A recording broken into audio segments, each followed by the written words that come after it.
take first line of defense against any possible incursions by Mao to Southeast Asia. Basically, these guys set themselves up in Burma, got it in Ethiopia, came along and we trained with them. And this person, Jiangxi, became more well known as the Opium King Shah. That was one legacy of the Chinese Civil War. So many. And so many little beauties, as Professor Bob in Kansas City always says. I hope you enjoyed that. The history of the War of Liberation, Chinese Revolution, or Chinese Civil War, whatever you want to call it, it's a great story. It serves as the final exclamation point to the end of China's century of humiliation. In past episodes of the CHP, we have looked at many of the things that have happened in China since 1949. Some good, some bad. It's hard to believe when you look at China today, with all its achievements and power, that less than a century before the nation was a fragmented basket case on its knees, powerless to defend itself against imperialist Japanese might. So knowing a little about what went down in China during the past 100 years truly can act as an ideal lens to view a lot of the issues we all read about today in the context of more than 4,000 years of history. A century is nothing, not even 2%. So that's about it. It only took 4 episodes to tell this story because I left out about 90% of the details. There are a boatload of sidebars and other stories that I didn't mention in this series. For example, and listener Hunter pointed this out, the whole episode of Chiang Kai-shek's son and successor as president of the ROC, Jiang Jing-kuo, and his 12-year stint in the Soviet Union, a hostage/guest of Joseph Stalin.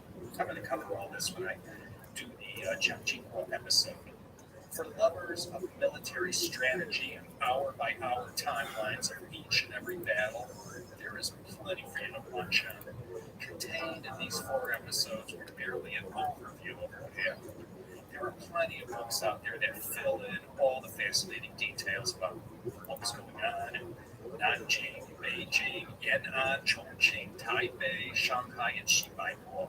So for anyone whose appetite has not been sufficiently satiated, I encourage you to read up more. There's also a ton of videos on the subject of the Civil War that you can find on YouTube and YouTube. That's all I have for you this time. This is Laszlo Montgomery signing off from, yes, the birthplace of Chiang Kai-shek, good old Ningbo, China. Well, it was actually from Chicago. Not too far away from where I'm sitting. I'm here once again visiting the head office. Be back in Claremont mid-month. So for everyone here in the China History Podcast, our fine, dedicated staff of researchers, writers, editors, and brilliant engineers, I hope you'll join us next time for another exciting episode of the China History Podcast. Hi everyone, Laszlo Montgomery here again, still coming your way, as always, from the ChinaHistoryPodcast.com, rated one of the top 100 China history-related podcasts in the world. We sort of come to you each week, well, not this time, featuring random topics from China's thousands of years of history. Last week, we lingered around 1949, 1950, and looked at the first 12 months or so of the PRC. Today, we're going to move the dial back just a little and look at the lives of 4 individuals, all Westerners, who committed their lives to the People's Republic. Their commitment to the Chinese nation was so strong that upon their deaths, they received what amounts to one of the greatest of honors, and that is to be buried in China's Babaoshan Cemetery. This cemetery, located in western Beijing, is to China what, let's say, Arlington National is to the American continent. Some heroes, leaders, and martyrs from China have their final resting place in this hallowed ground. All 4 of these people that we're going to discuss today are more than worthy of their own episodes, but I thought I'd condense everything down and look at them collectively as a group of Westerners who love China, share their final resting places together in the city whose founding went all the way back to the times of Yuan. These 4 Westerners we'll look at today are George Hatem, known in China as Mahai Dilla, Israel Epstein, Anna Louise Strong, and Agnes Smedley. All China history aficionados no doubt have heard of all or most of them, but just in case you needed to brush up on exactly how they made their mark, or if you aren't familiar with them at all, today we'll take a look at all four, their lives, and how they ended up in China, and why, after their deaths, China's leaders accorded them this highest of honors. Before we do that, though, let's look at Babaoshan Cemetery and briefly examine the history of this sacred ground in China and for the Communist Party. The whole name is the Babaoshan Revolutionary Cemetery. Babaoshan Ming Gong. Ba means 8, Bao means treasure, and Shan means mountain. So it's 8 treasure mountain.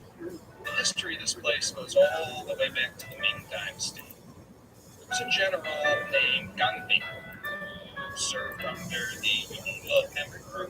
We featured in CHP episode number 32, the Ming Dynasty Part 2. Ganbing was the most loyal and favorite general of this emperor, who reigned from 1402 to 1424. So loyal and trustworthy was Ganbing that the emperor selected him to watch over his entire entourage, went out on one of his many hunting expeditions up to the north of Manchuria. General Gang accepted this honor and very politically sensitive general. General Gang knew that this trust that the Yongle Emperor gave him had a double-edged sword, in that it afforded him great honor and political power, but at the same time left him vulnerable to the wiles and machinations of the eunuchs and other palace favorites who ate men like Ganbing for lunch. Knowing that he would surely fall victim to the accusations of, that we killed one or two of the emperor's 6 dozen or so concubines while he was away, the evening before the Yongle Emperor left on his hunt, General Gang castrated himself, as the story goes, placed his severed organ in a bag, and hid the package under the emperor's royal seal.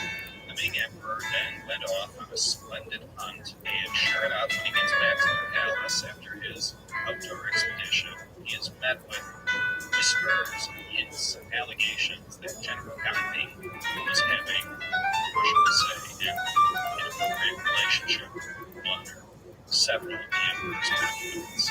When charged with this accusation, General Gang revealed everything. When the severed genitals were retrieved from the Yongle Emperor's saddle, the truth was known, and the heads rolled, but not Ganbing, and became a power at court until his death in 1410, whereupon the Yongle Emperor declared him a god, and he became a patron saint of all eunuchs. A plot of land was dedicated to the outskirts of Beijing, where Babaoshan stands today, is a final resting place for all eunuchs. This is what it remained for almost 5.5 centuries. It was called the Eunuch's Temple. In 1950, during the first year after liberation, it was renamed the Beijing Municipal Cemetery for revolutionaries. And then in 1970, it was given the name that we know it today, Babaoshan National Cemetery for Revolutionaries. Not all, but many of the great heroes of the revolution have their ashes interred there, including leaders such as Generals Zhu De and Peng Dehuai. Liu Shaoqi's ashes are also said to be interred at Babaoshan, but so many questions remain regarding his most tragic of deaths. It's not 100% certain Liu's ashes were in fact placed in this national cemetery, but the party line says they are, so let's just go along with that. His elegant and distinguished wife, Wang Guangmei, passed away in 2006, did have her funeral there. Chairman Mao, of course, occupies prime real estate on the south end of Tiananmen Square, and Zhou Enlai's ashes were spread over various hills and valleys, and Deng Xiaoping's ashes were scattered at sea, so they would not be found at Babaoshan. Let's look at the first of these Westerners whose life brought them to China, where they selflessly served the Chinese people leading up to and after the founding of the People's Republic. We'll go in order of the year of their death. We'll begin with Agnes Smedley, who passed away in 1950. Agnes Smedley, something about that name is just too hard to forget. Here is a woman who lived decades before her time. She was an early fighter for women's rights and many other progressive causes that she believed. She was an early proponent for birth control, that hottest of hot button issues. It was just as controversial and the debate just as heated back in the first half of the 20th century as it is today. She came from nothing. I mean, nothing. She was born, if you look on a map, literally in the middle of nowhere in the small village of Osgood in northern Missouri. That back in her day had a little over 200 people living there. Today, there are less than 50 people who call Osgood their home. Edgar Snow, who was not interned at Baba Shan, but who also loved China and made his mark there in the early decades of the People's Republic, he was also from Missouri, but from Kansas City, which I might add is the hometown of none other than Professor Bob Hackett of history, according to Bob. Well, he's from Baltimore originally, but now he's pure KC. Anyway, so Agnes Smedley was born in 1892, dirt poor, small town, middle of nowhere. In 1901, she went from one obscure town to another, moving to the mining town of Trinidad, Colorado, which exposed young Agnes to the coal miners' strike in 1903-1904. In 1910, while she ended up in Tempe, Arizona, where she began her writing career. And it's as a writer that she made her greatest contribution to China.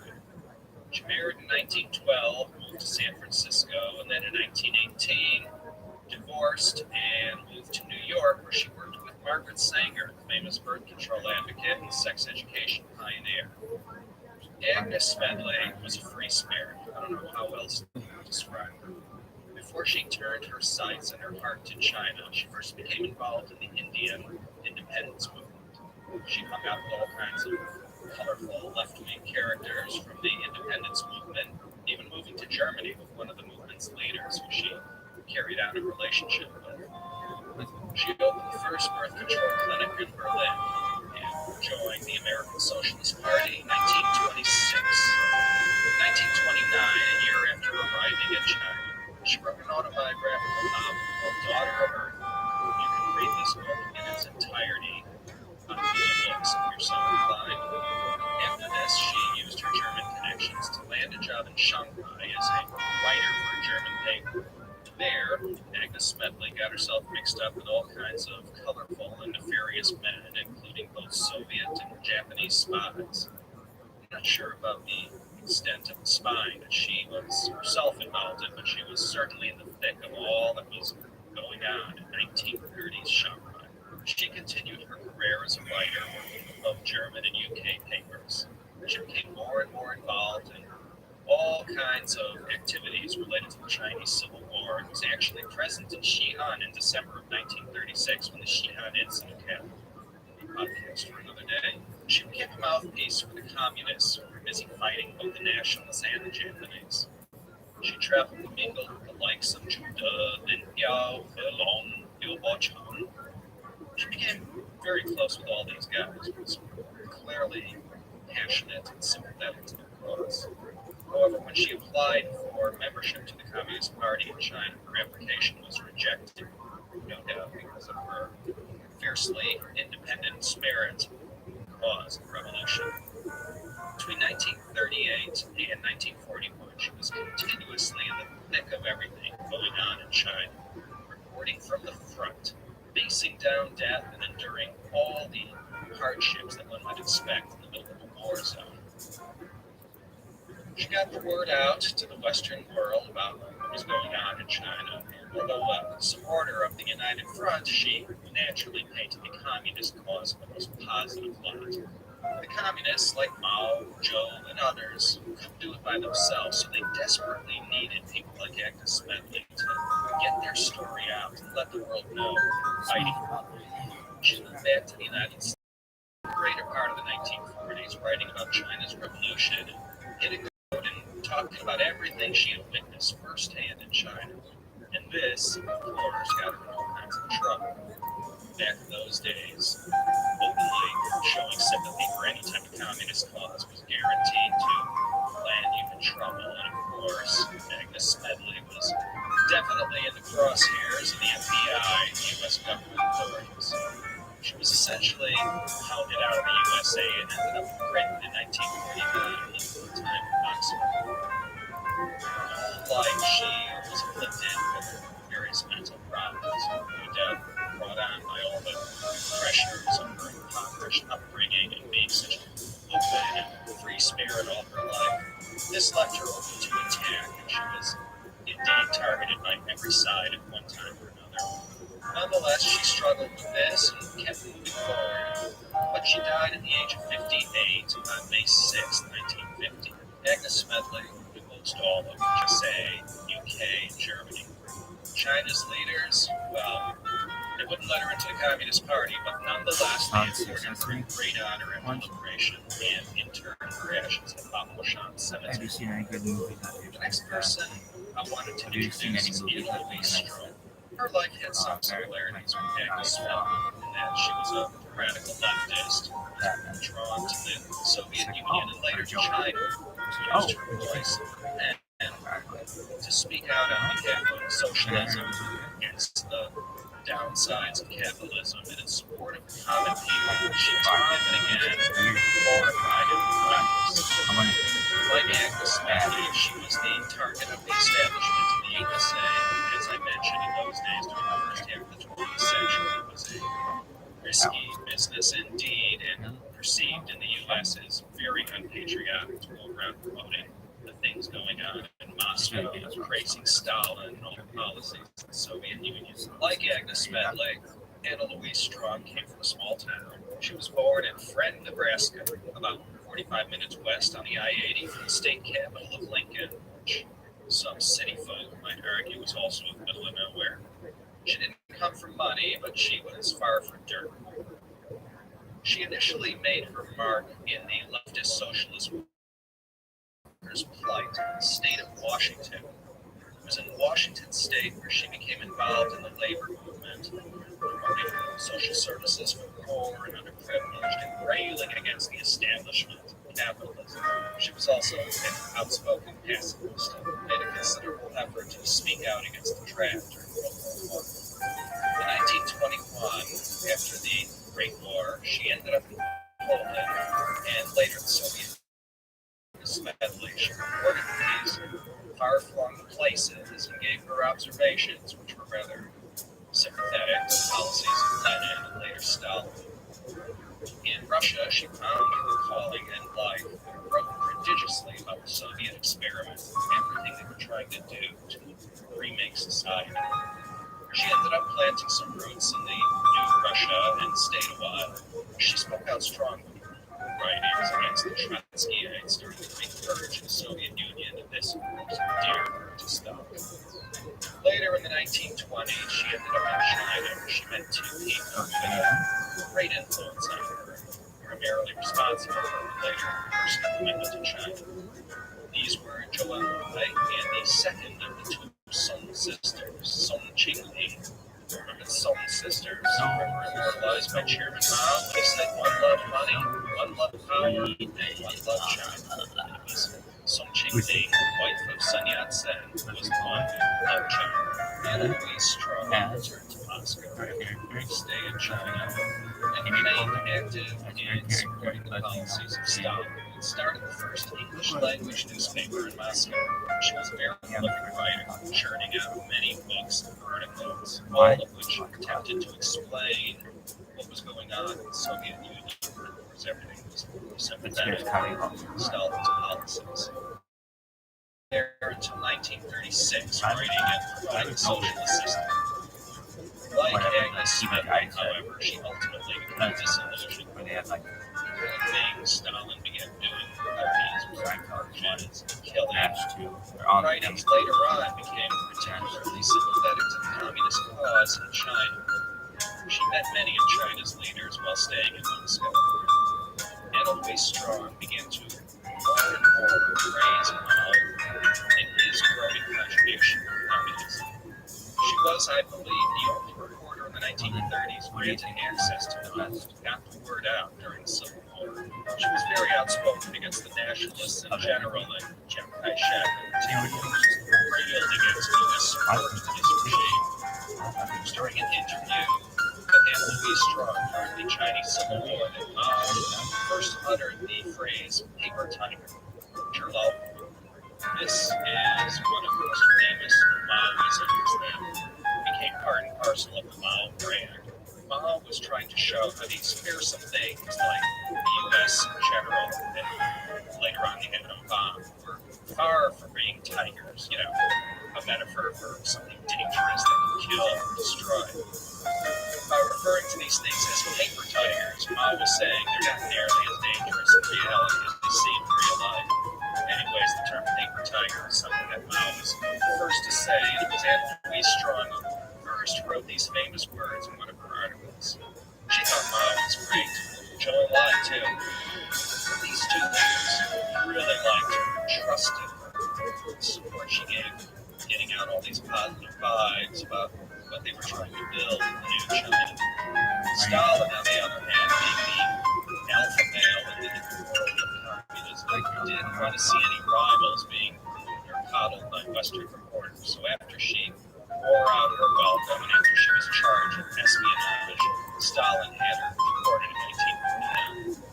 She returned to the U.S., but her political views had branded her radical, which back in those days was such a good thing.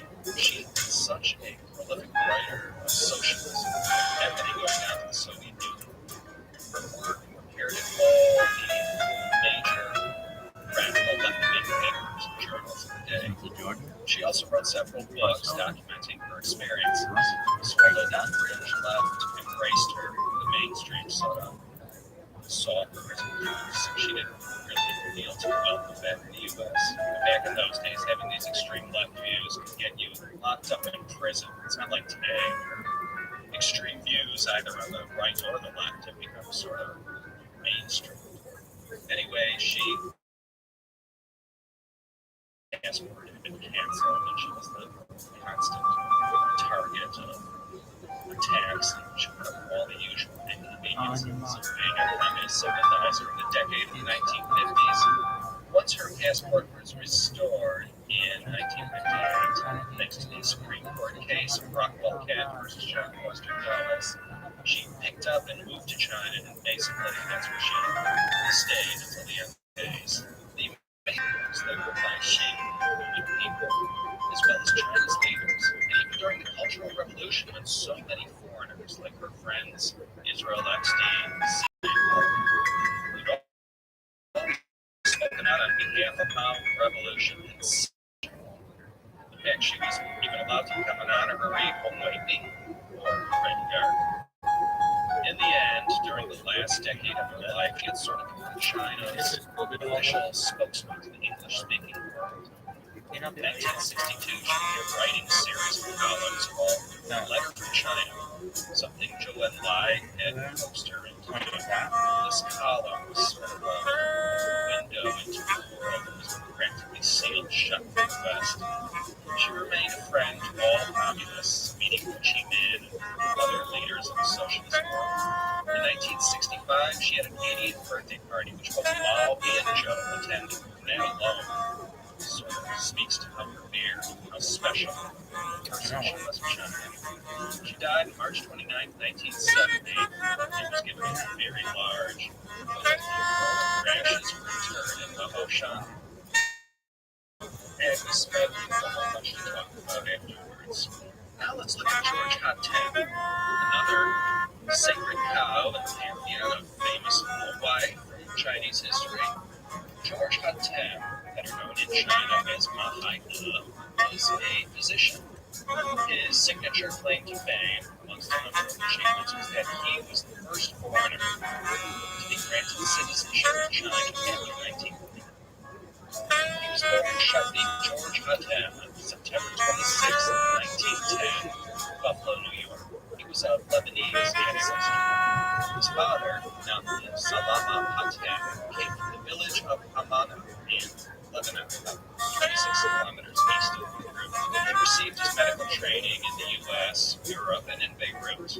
And the relationships he had made along the way, he and a couple of his colleagues found themselves in Asia, and in 1933, ended up in Shanghai, arrived there on September 5th. There in Shanghai, he set up a medical practice, took on a Chinese name, and hung out. He practiced in Shanghai for a few years, but closed up shop after becoming disillusioned with the whole scene there. Rough shit, misery. 1930 Shanghai was not the place for a good, honest idealist trying to do some good for society. So, with the help and influence of Sun Qing and of Sun Yat-sen, he ended up in Shanxi province in Xi'an, where he provided health care to the communists who had ended up there after the Long March. There he hung out with the likes of Edward Snow, all the communist leaders. Mao Zedong was notorious for shunning medical care, and he had all doctors. But back then, George Hatem provided medical services to the chairman, and then he may have been the only Western doctor to have this claim to fame. What is there to say, except that this guy was a saint? He was a Western doctor who truly personified the term "way me fool." He, along with the immortal Canadian Dr. Norman Bethune, served the people selflessly, tending to the sick and wounded and using their channels to provide medical services to the Chinese up in the north. He was there when the Dixie Mission arrived in Yan'an in July 1944. We'll cover the Dixie Mission in another podcast. Essentially, this was a diplomatic mission on behalf of the U.S. where feelers were sent out to see if the communists were people that the American government worked with George Hatem. Continued to serve the communists as a doctor throughout the entirety of the Chinese Civil War. And after liberation in 1949, he remained in China, serving in an official capacity for public health care. He is credited with leading campaigns that wiped out leprosy in China, helped to eradicate venereal diseases.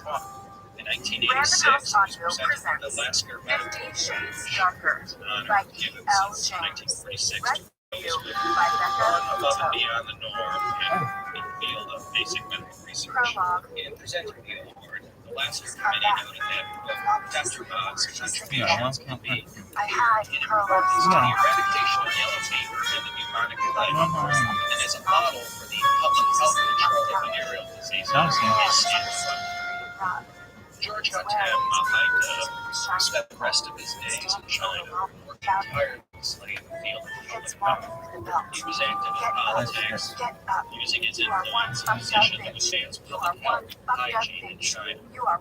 After China opened up again in the 1980s, he served as a member of the Standing Committee of the CPPCC, the Chinese People's Political Consultative Conference. You might recall from the last episode, he died in Beijing at the age of 78 in 1988. I had my fingers in my ears about a year before he was awarded a multitude of honors. Of course, he was given one of the ultimate honors in having his final resting place at Followforfollow Cemetery. He truly lived a great life. Last but not least, let's look at Israel Epstein. A name like that is a dead giveaway what his ethnic background was. He was a Polish Jew born in Warsaw on April 20, 1915. There were too many foreigners who went on to be accepted into the Communist Party in China, but Israel Epstein was among the chosen ones. Like Agnes Smedley and Emily Strong, Israel Epstein is remembered as a friend of China, helped get the word out to the international community about the transformation going on in China through the 1930s, up until his death 6 years ago. Chapter 1. Israel Epstein's family moved up in Tianjin. Well, she got shot. He was 2 years old. His parents were there, and at the young age of 15, he had begun his career as a writer and journalist. Like the other three people I've introduced, he knew all the leaders throughout his long career at As with Anna Louise Strong, Epstein's champion and China together, top it was Madame Sun, established China Defense League in 1938. The purpose of this organization was to Collecting my bag, I slid on my jacket and head for the door. Out in the urban area of Seattle, I take a deep breath. It doesn't begin to feel the void in my chest, a void that's been present since Saturday morning, a painful, hollow reminder of my loss.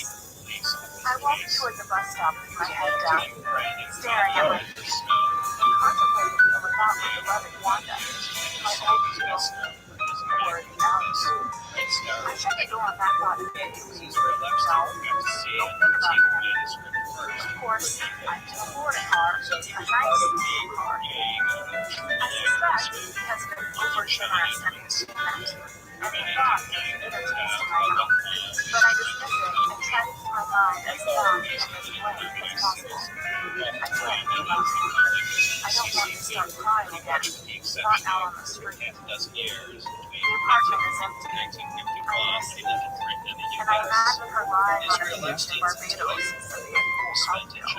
I turn on the flat screen television so there's noise to fill the vacuum and provide some semblance of company. But I don't listen or watch. I sit and stare blankly at the brick wall. I am numb. I feel nothing but pain. How long must I go through this? The door buzzer startles me from my anguish, and my heart is skipping.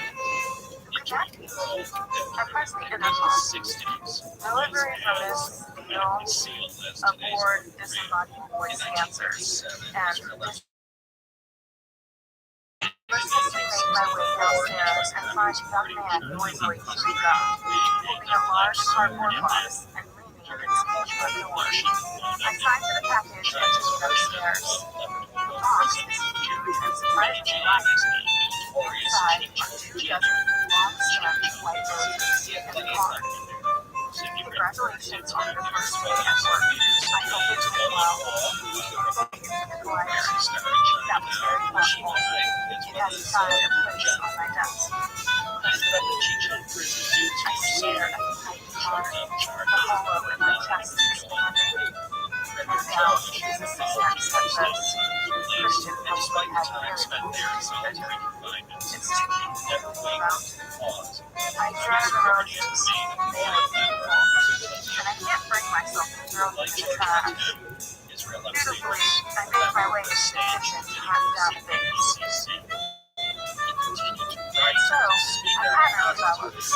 Wait, work, try, sleep. Well, try. I can't even see anything in my dreams. Strange dark eyes. It's lost look. The air burning to the bright, all haunt me. So much music. I cannot bear to hear any music. I am careful to avoid it at all costs. Even the jingles and commercials make me shudder. I have spoken to no one, not even my mother or Ray. I don't have the capacity for idle talk now. No, I want change. I have become my own ghost. A ravaged, war-torn land where nothing grows and horizons are. Yes, that's me. I can interact personally at work, but I am finding it difficult to eat. By lunchtime on Wednesday, I managed a cup of Uber, and it's the most thing I've eaten since Friday. I'm providing a newfound tolerance for lattes and Diet Coke. It's the caffeine that keeps me going. It's making me anxious.